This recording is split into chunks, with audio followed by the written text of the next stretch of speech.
نماز ایک حفاظت کا ذریعہ. صحیح مسلم کی روایت آپ نے فرمایا کہا جندب خصری رضی اللہ عنہ کے راوی کہتے ہیں جس شخص نے صبح کی نماز پڑھی بس وہ اللہ کے امن و امان میں آ گیا. جس نے فجر پڑھ لی اللہ نے اس کا ذمہ لے لیا آج کا, اور جس نے فجر نہیں پڑھی سمجھ لو اس کا ذمہ ختم ہو گیا ہے نا. ایک صحابی کا واقعہ, وہ آیا کہ اللہ کے رسول یہ میرا جو اونٹ ہے جس پہ تھے وہ یہ سنتا نہیں میری بات. کیا نہیں کرتا؟ بات نہیں سنتا میری. صحیح روایت ہے. آپ صلی اللہ علیہ وسلم اونٹ کے پاس گئے, اس اونٹ نے آپ کے کان مبارک کے پاس اپنا چہرہ لایا اور کچھ کہا. صحابی نے کہا اس نے کیا کہا؟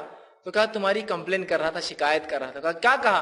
کہا کہ میں اس لیے اس کی بات نہیں سنتا اللہ کے رسول کہ یہ فجر کی نماز کو نہیں اٹھتا.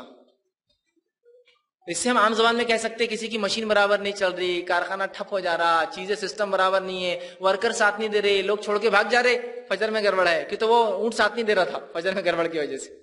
یہ فجر نہیں پڑتا بول کے میں اس کی بات نہیں سنتا, دن بھر کہیں بھی بھاگ جا رہا, سن رہا نہیں, اس کو ہکالا جا رہا تو مان رہا نہیں. ہو رہا ہے, ہو سکتا ہے ایسا ہے نا. فجر نہیں پڑھ رہے آپ, بزنس نہیں چل رہا, ہوگا کیوں نہیں ہوگا. لوگ آپ کی بات نہیں مان رہے, ہوگا. مشینیں لا رہے بار بار بگڑ جا رہی, فجر شروع کر دی, انشاءاللہ دیکھیے سب معاملے درست ہوتے جاتے ہیں. چونکہ جانور اطاعت نہیں کر رہا ہے کہ انسان کی جو فجر کی نماز نہیں پڑھ رہا, جانور نہیں کر رہا تو فرشتے کیا پھٹکیں گے اس آدمی کے نزدیک, اور کیا اللہ کی رحمت آئیں گے ایسے آدمی کے نزدیک, ہے نا. دیکھیے تو کہا یہ حفاظت کا ذریعہ, جس نے پڑھ لی بس وہ تو آج حفاظت میں آ گیا.